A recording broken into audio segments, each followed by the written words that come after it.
Hey guys, Melting Lawyer here. I figured I would show off one of my control panels that I just had put together. This is for the No Limits 2, as you can see on the screen.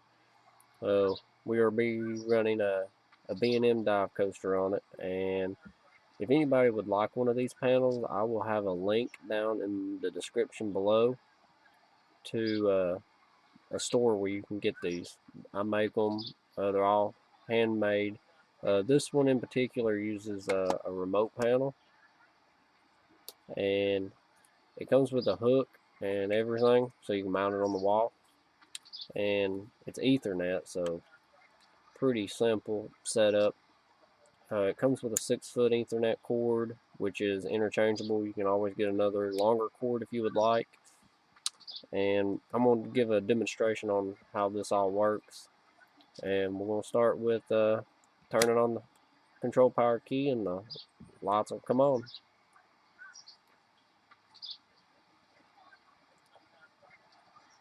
So this is normal operation mode right here.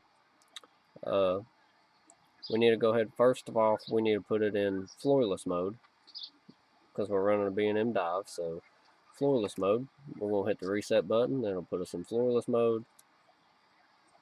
And we are now in the state that the game is in, so we can open the gates, restraints, we'll close them up, close the gate, and we can now lower the floor.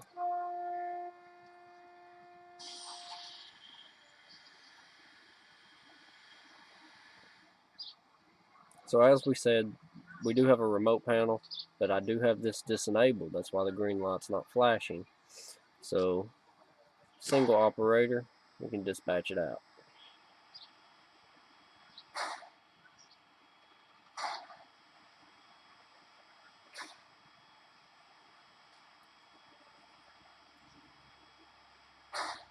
Alright, and then we can raise the floor back up.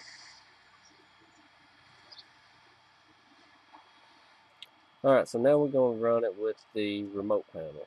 So the remote panel, the e-stop is always active. So if we e-stop it, you can see down there in the bottom of the screen there, we e-stopped. So we'll pull that back out. And if you look, it tells you that they're both e-stopped. Just so the operator here knows that it was e-stopped. We'll clear that out, and we're back to normal operation mode. So let's go ahead and enable the remote panel. So to do that, all we do is we gotta go back out of floor mode.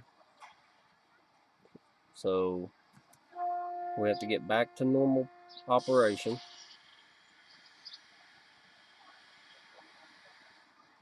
And then we're gonna get out of floor mode because you have to have the panel back in the regular state.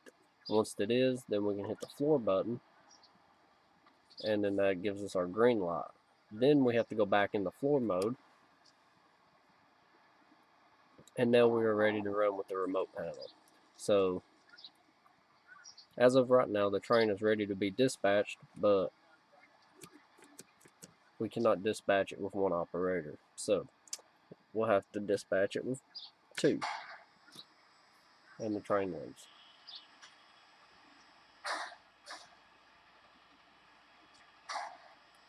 Other train comes back in, we can e-stop it, pull it back out, reset it.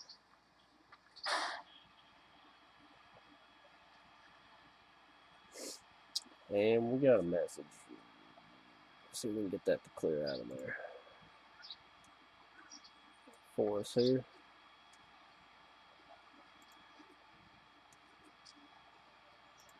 There we go.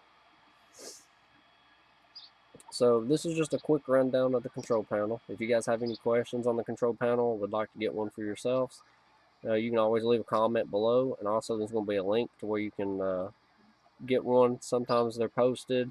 It's just a hit and miss.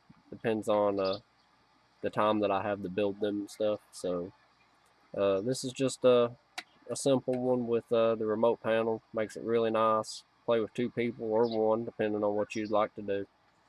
And yeah, this has been great. Thanks, guys.